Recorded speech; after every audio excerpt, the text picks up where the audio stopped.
นีวิทยุกระจายเสียงแห่งประเทศไทยจังหวัดเชียงใหม่ AM 1476 กิโลเฮิรตซ์สถานีวิทยุภาคภาษาชาติพันธุ์แห่งเดียวในประเทศไทยที่มีความทันสมัยเชื่อถือได้สร้างอัตลักษณ์กลุ่มชาติพันธุ์สู่สากลสปสช.ชวนคนไทยทุกคนทั่วประเทศใช้แอปเป๋าตังเช็คสิทธิประโยชน์รับบริการป้องกันโรคตามกลุ่มวัยเพื่อลดความเสี่ยงการเจ็บป่วยโดยเลือกเมนูกระเป๋าสุขภาพเลือกสิทธิสุขภาพดีป้องกันโรคสามารถจองคิวพร้อมนัดวันและเวลาเข้ารับบริการได้ฟรีสะดวกรวดเร็วสอบถามเพิ่มเติมสายด่วนสปสช1330MPEC 2025 กับ3มิติความเชื่อมโยงอาเซียนภายใต้แผนไม่บทเพื่อความเป็นอันหนึ่งอันเดียวกันของสมาชิกได้แก่การเชื่อมโยงด้านโครงสร้างพื้นฐานการเชื่อมโยงด้านกฎระเบียบและการเชื่อมโยงด้านประชาชนการเชื่อมโยงด้านโครงสร้างพื้นฐานคือการกำหนดโครงสร้างพื้นฐานทางกายภาพภายใต้7ยุทธศาสตร์หลักโดยเฉพาะโครงข่ายคมนาคมการพัฒนาเส้นทางทั้งทางบกทางน้ำและทางอากาศร่วมกันของประเทศสมาชิกอาเซียนและประเทศนอกภูมิภาคการเชื่อมโยงด้านกฎระเบียบคือการเชื่อมโยงข้อตกลงระหว่างประเทศในระดับภูมิภาคการอำนวยความสะดวกในการทำธุรกรรมระหว่างกันให้เกิดความสะดวกมากยิ่งขึ้นการเชื่อมโยงด้านประชาชนคือการส่งเสริมการเรียนรู้ทางสังคมประเพณีและวัฒนธรรมเป็นการประสานและยึดรวมประชาชนไว้ด้วยกันโดยมีข้อริเริ่มทางการศึกษาวัฒนธรรมและการท่องเที่ยว1วิสัยทัศน์1เอกลักษณ์1ประชาคมปรารถนาดีจากสำนักประชาสัมพันธ์เขต3กรมประชาสัมพันธ์บรรยากาศมาพี่ชนแม่วันนี้ปาร์ตี้กันให้สุดๆกันไปเลยจัดไปไหมเมาไหมครับพ่อกลับบ้านได้แล้วเดี๋ยวพรุ่งนี้ก็ต้องไปส่งลูกไปโรงเรียนแต่เช้าอีกจะดื่มอะไรนักหนาเนี่ยนะตื่นไว้อยู่แล้วจะอะไรกันนักกันหนาขอสนุกกับเพื่อนนิดนึงไม่ได้หรือยังไงฮะเหนื่อยมาทั้งวันน่ะแค่นี้นะพี่ไปร้านอื่นต่อไปก็ไป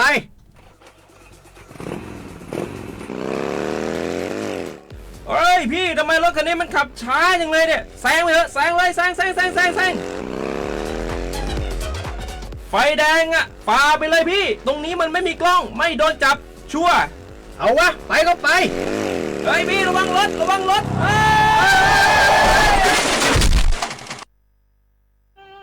บนท้องถนนการตัดสินใจพลาดเพียงครั้งเดียวอาจหมายถึงความสูญเสียอย่าให้ความสนุกเพียงชั่วครู่กลายเป็นความเศร้าชั่วชีวิตด้วยความปรารถนาดีจากสำนักประชาสัมพันธ์เขต3กรมประชาสัมพันธ์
ที่จะมา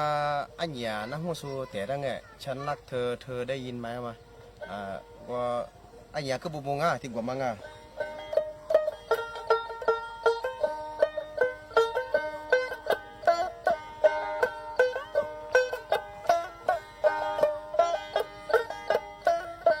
ฉันรักเธอตัวเธอได้ยินไหม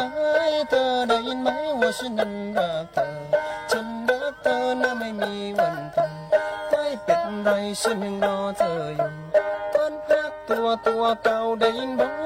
ตัวได้ยินบ่ว่าเพิ่นหักเธอตัวคนหักตัวนะบ่มีวันตายก็เป็นหยังก็ยังฆ่าตัวเก่าวันแรกผู้เนื้อหนูมาซื้อวันแรกผู้เนื้อมาညီမပါစမကောဝလဲဟုံညောင်းမှာ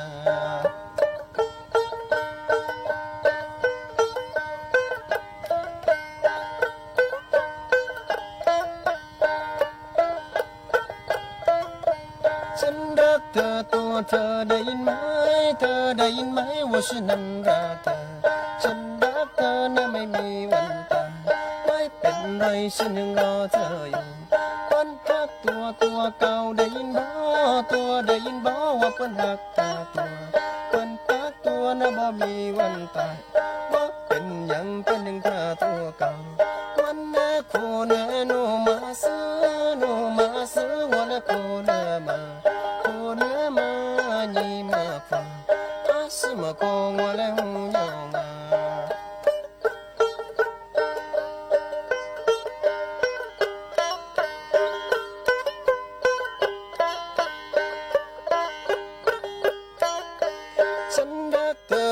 เธอได้ยินไหมเธอได้ยินไหมว่าฉันนั้นรักเธอฉันรักเธอนะไม่มีวันตายไม่เป็นไรฉันยังรอเธออยู่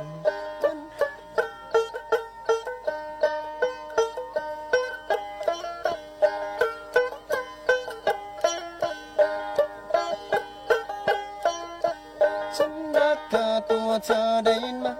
เธอได้ยินไหมว่าฉันนั้นรักเธอฉันรักเธอนะไม่มีวันตายไม่เป็นไรฉันยังรอเธออยู่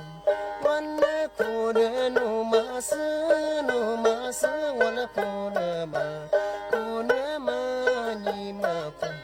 อาสมะกองว่าแล้วหูยองา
sunya jebini bi role sunya seto wani pa ho mi ko de li su shin bi ta mola mola yama zo li su de ka ka to ko da le ko ni ma sa te mi ku le ko to sa to bo ta be le ko ni ni ko be lu be mo ta be le ko ni ni le ko nge ba do ba de lu yi ma zo li su shi a mya bi ta o ju pa tia lo pe kwa tia mi se li su be ni zo nya ti li su zo li su li su li su le bo zo kwa ta se le pe ko se mi ja je le li su ka mi zo sa pu da le li su shi be ge zo chi tu le zo zo chi de zo ni de le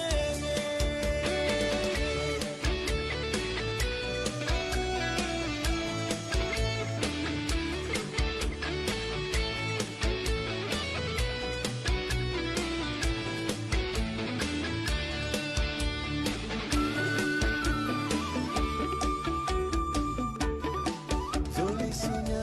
jebini bi role sunya seto wani pa ho mi ko de li su shin bi ta mola mola yama zo li su de ka ka to ko da le ko ni ma sa te mi ku le ko to sa to bo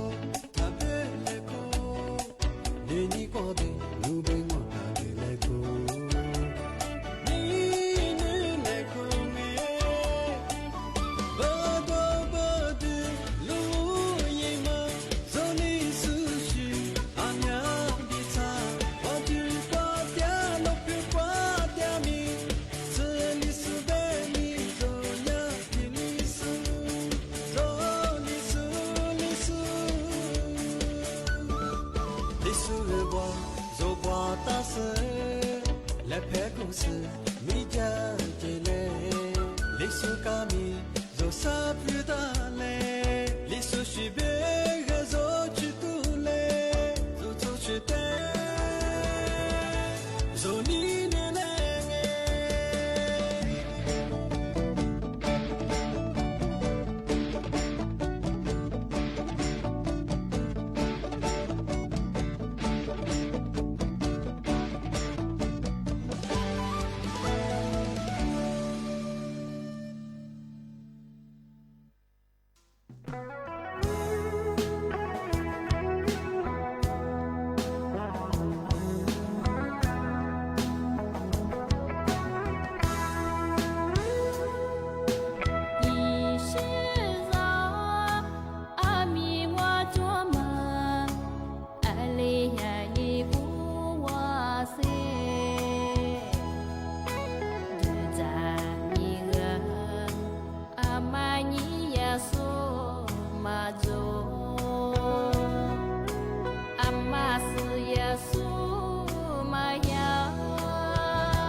Ami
写话不拉话啊，阿么啥，你莫话你啥么？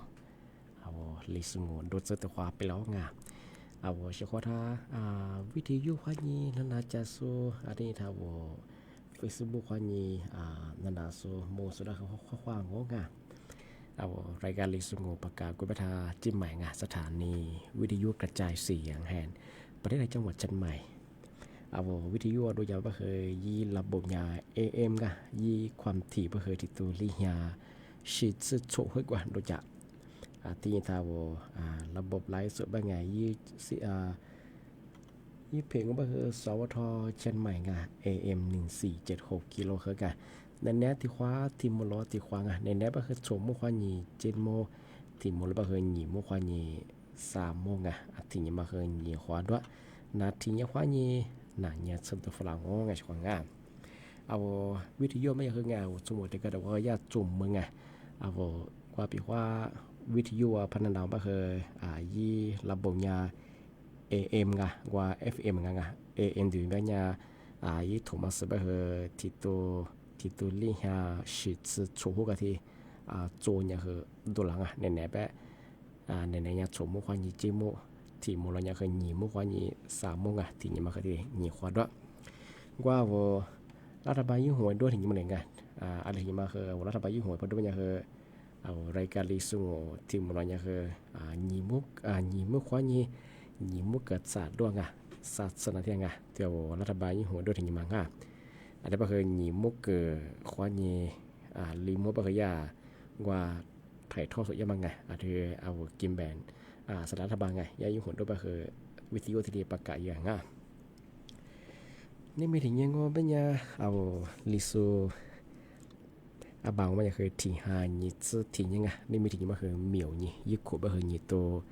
นี่จึงงอโคตรกูมังอ่ะอันนี้ก็คือว่าไทยบางงอเป็นยาคือนี่5ซื้อเห็นยังไงนี่ไม่ถึงยังมาคือนั่นยังไงวันอังคารที่28เดือนกุมภาพันธ์พศก็คือ2568ที่กรมบางงอไงเฉพาะงานที่นี่คือนี่มีทีมเราคือไงเชื่อว่าจะมาปีใหม่สุดจริงเชื่อมังงอเป็นคืออมสาริยากรมสำนักงานกรมควบคุมโรคไงที่นี่คือสถานสุดไงอยากคือประกาศแจ้งเตือนงานอมสามาเรียกโรคไข้หวัดใหญ่ไงด้านธรรมะเนื้อโซอาบยาที่รีจอบโดยเฉพาะงาที่บางคนเป็นอย่างคือกุหลาบที่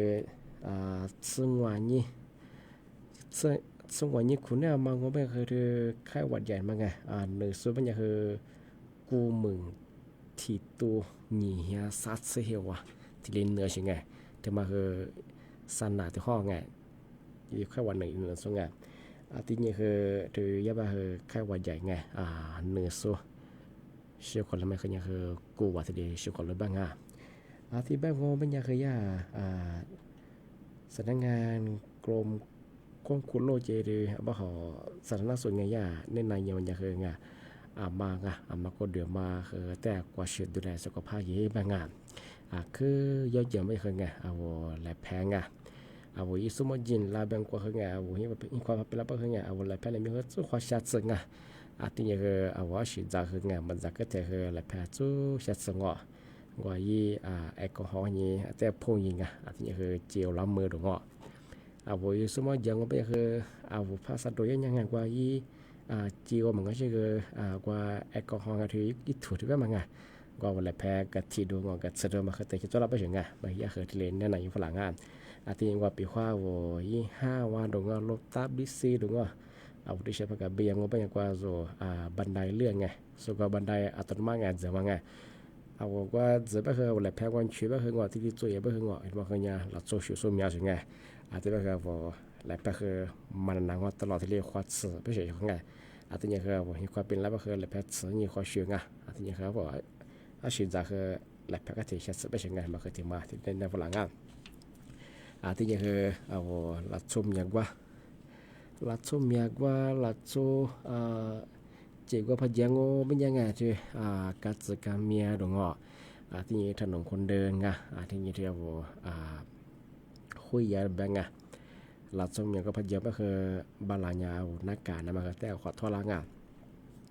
เอาข้าวยันนึกซะบ่คือที่เอายี่บึกงอยี่เอาก็สุดเจ็บบ่คือน้ำลายงอที่มือคือว่ายี่เจอความมาคือตัวสิงไงที่บ่คือเอาโคยาปะเจ็บบ่คือเนี่ยคือยังมีความเสี่ยงโคยาบ่คือมาคือเจสิงว่าหนาบ่งออะไรบ่เอาโคยาปะเจคือนักการมาคือแต่ขอทวาระงอที่นี่คือการเจอเจคือเราสมัยบ่คืองอโอ้เวลาความงอถนนคนเดินบ่เราสมัยก็บ่เจ็บบ่คือเอานักการมาคือแต่ขอทวาบ่สิงที่ถึงมาบ่คือเอาโซนาเป็นไงเอาหน้าโซจะมันหน้าโซจะคือตะกี้เนี่ยประเทศอาจจะไม่ใช่ไงบอกว่าตะกี้แต่ช่วยคงว่าเอาปัจจุบันได้ก็คือนักการในมาเกินอย่างคือว่าแต่ยี่เวลายาคือแต่ไหนยี่เกิดจากแต่ทีเดียวแต่ที่ใช้ใจเนี่ยเขาช่วยไม่ใช่ไงประเทศยังช่วยเขามาคืองอดมาคือมีความเสี่ยงไงที่แค่ว่าอย่างมาคือสูนน่าไม่ใช่ไงอาจจะเป็นอย่างคือมาคือไงบ้านเราก็คือที่ในสื่อวัคซีนไงอาจจะแค่ว่าอย่างมากมาคือยี่หัวก้าวเชื่อบ้างมาใส่บ้างอาทิเอาวัวทำแบบบ้างไงใครวันเนี่ยสุดคือเคยหยามบ้างมาใส่บ้างสงวนเนี่ยคือกูมึงที่ตัวหมดสักทีหนึ่งละบ้างอาทิเนี่ยคือเชื่อมาคือเนี่ยกูวัดเสียละบ้างแต่มาถึงมาปีมาสุดช่างอาทินี้ที่ถึงมางอไม่ยังไงแต่มาคือนั่นแหละก็จะมาปีมาสุดจริงช่างมาสาธุยาอธิบดีกรมอุทยานแห่งชาติไงยี่สั่งไกด์มาไงยี่แบบย่าอุทยานแบบเมืองผมยังไงที่ป้าขอเอาอัตโตเบียนหนักกันย่างโง่ไม่ใช่เธอเอากว่าเจ้าของก็ลูกชิเมขุนเด็ดกว่าลูกชิเมขุนเด็ดด้วยนี่กว่าโวเห็ดทอด้วยสิไงเห็ดทอมไงคือว่า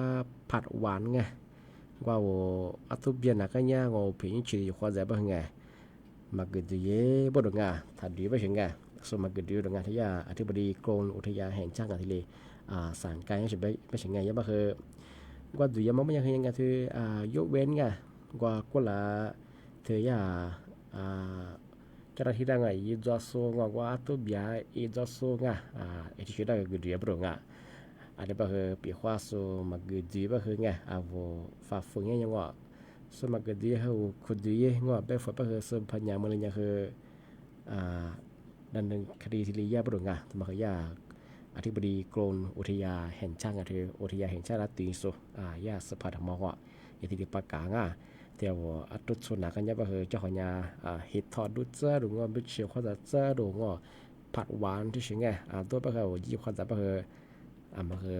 มาสามารถสมัครดูใช่ไหมมายาคือที่ลีแบ่งยาไปคือว่ากุดยามายาที่ก็ลายากว่าอุทยานแห่งชาติสุดได้ยินจะสุดได้เลยทีเดียวกุดยาไปไงที่ว่ายกเว้นไงว่าให้ความร่วมมือไงก็ลาที่ว่าไฟป่าละอัตโตสีสุดได้กุดยาไปถึงไงแต่มาคือมาช่างที่นี้ที่ถึงมางอปัญญาทำมาคือสำนักงานกรมจัดหางานการพยาคือประกาศแจ้งเตือนพลังงานมาคือว่าจะไม่คือกุหลาบว่าเสียห้องยังคือละที่มีความยังคือที่ประกาศเงาะแจ้งเตือนยังอันว่าคือไม่ได้เด่นๆคือว่าคือยิบถ้ายี่ข้อมูลมาตัวไงยี่เพจข้อมูลไงมาสั่งว่าเธอย่าในน่านไงว่ายุโคเตสุภาคเหนือเจภาคอีสานเจไงกูถึงอยากเคยตัวปากเก่าก็คือได้มีเหตุการณ์ที่แจ้งเตือนอย่างมาสามารถเรียกว่าเชื่อเขาว่ามาว่าจะปีว่าต่างประเทศที่มีมาที่ดีดูจากจ้างง้อเป็นยังไงว่าจะสอบอะไรยังไงมาแก้ไงยากง้อมาบริษัทแก้ไงบ้างไงมาจีก็จะคือว่ายี่ข้อมูลจ้ากับกูยิงจ้ากับตัวนี้เฉพาะมาสั่งว่าเป็นยังคือว่ายุโคเตสุในหน้าเถื่อคือยิบปอคืมยะอันนี้คือเธอบริษัทเขายังพังเกยบ่คือแกยาใบอนุญาตมาคือยิบปอสารยังคือว่ายิบผิดว่าทีนี้โฆษณาที่ร่างที่แบกไม่ยังจะความกันที่บอกว่ามีความสงงก็ว่าแต่ประเทศเยอะอยู่ความสงแบบว่าถ้าระบบออนไลน์ไปคือไงเธอติดต่อแบงยี่ไลน์แบงเฟซบุ๊กแบงไงอีกที่ชว่าเนี่ยพอความก็ไม่ยังคือมีความเสี่ยงอันที่เนี่ยเมียเปียเมียเชื่อไปถึงอาชีพเราคือว่ายิบปอมันชีมาคือจีจุลมาคือเนี่ยกรีนับเป็นงานที่แบงก์ก็ไม่ยังใช้ความหนุ่ยข้อมูลจู่กับสื่อสารยังไง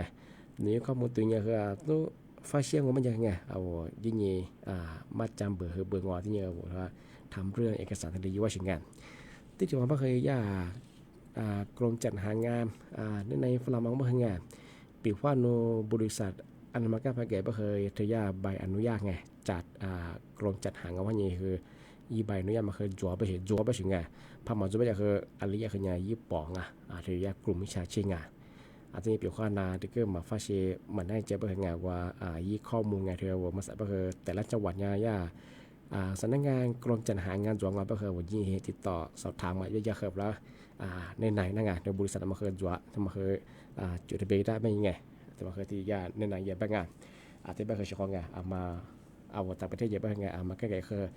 ยี่ข้อมูลหัวจุกกับตัวยังไงมาใส่บ่เคยยี่เพย์วันใบฟิบูเขาขึ้นหมวกไงว่าย่าต่างประเทศคนเดียวมาเคยเมียนเนี่ยบ่คือเกาหลีไงเกาหลีใต้เจที่นี่คือประเทศไต้หวันหรือว่าอาจจะยังคือญี่ปุ่นไงอาจจะยังคืออิสราเอลไงอาจจะยังคือออสเตรเลียหรือว่าอาจจะยังคือว่ากาตาร์คือจัวไงเมียนยังคือที่ตาเอาแทบมีโซดาขวดเดียวมังไงไอ้บ่เคยยาโฆษณายังไม่เคยยาบับฟิวเจบับฟิวบ่เคยไงเอาคือพายุเถียวไม่เคยเอาพาขยายยังงอUOT คือว่าไปถึงไงเอาบับผสมมันยังเคยอะไรยาชิมือเห็นมืองอที่ฮอตซึ่งยังกิเลสบางงานว่าชิงไงที่ยังเคยยาจากโกอิตาโดจาโดหรือว่าคือสุภาพที่ยี่จอชิงไงก็ว่าผมบอกยังคือตุบฟิลิปบุชเปรงอ่ะ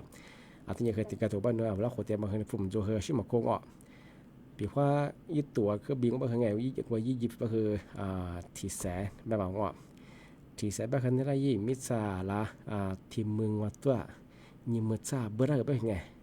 ปีว่านึกว่ายี่เนี่ยมือยี่เนี่ยลาบยี่มาสมัยเนี่ยตัวว่าเกิดดับเป็นยังไง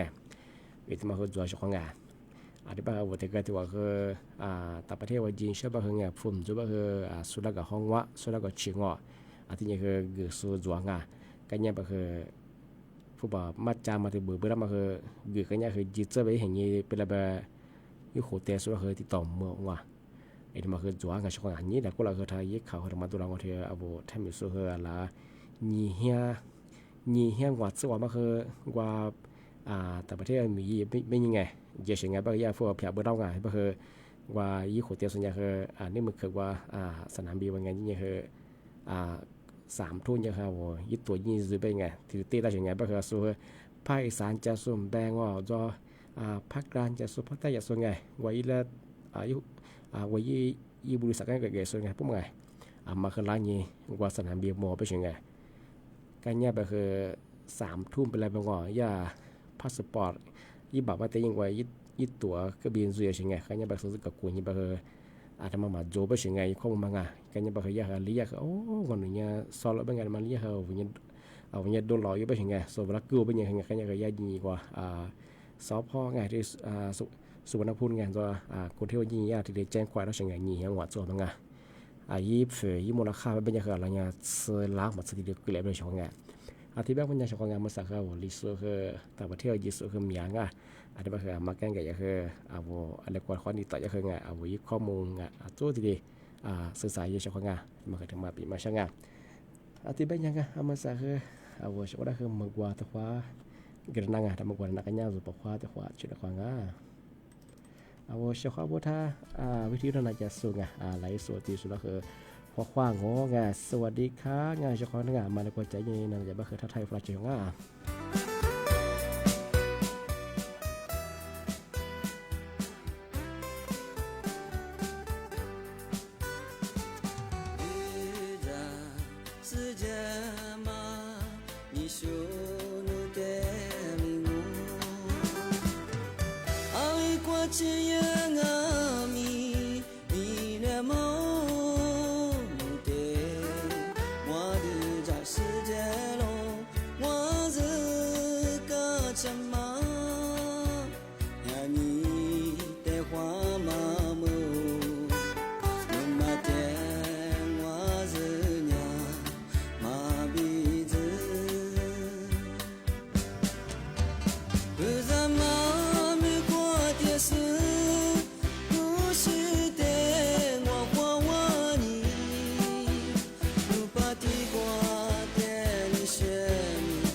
是路。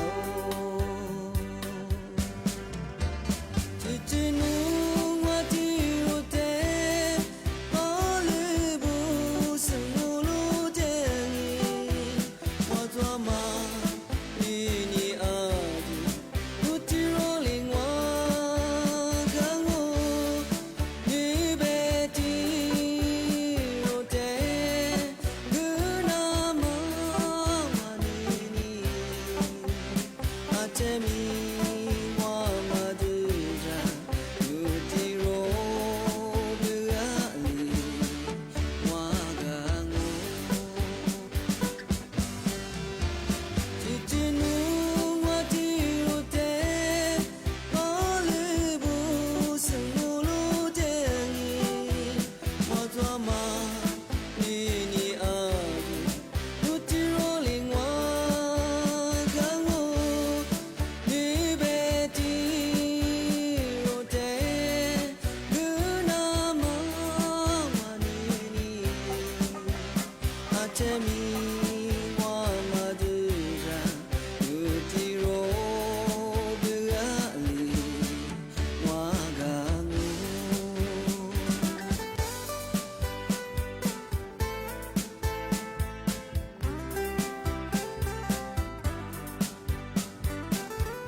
家的事，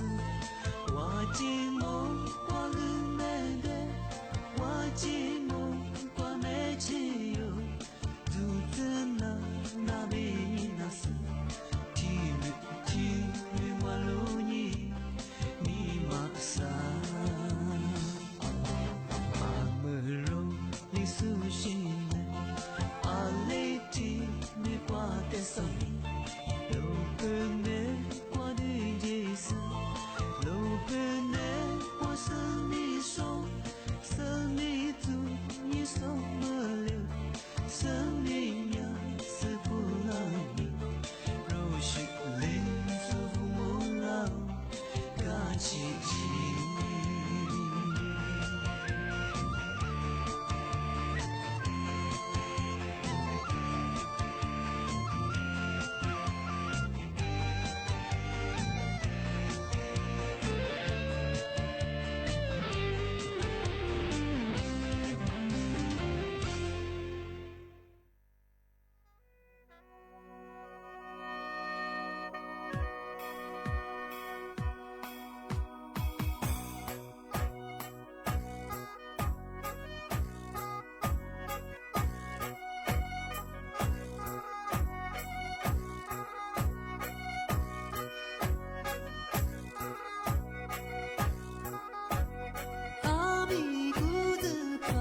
ดิจิทัลสร้างสังคมแห่งการเรียนรู้เพื่อพัฒนาคนพัฒนาชาติ พร้อมส่งต่อ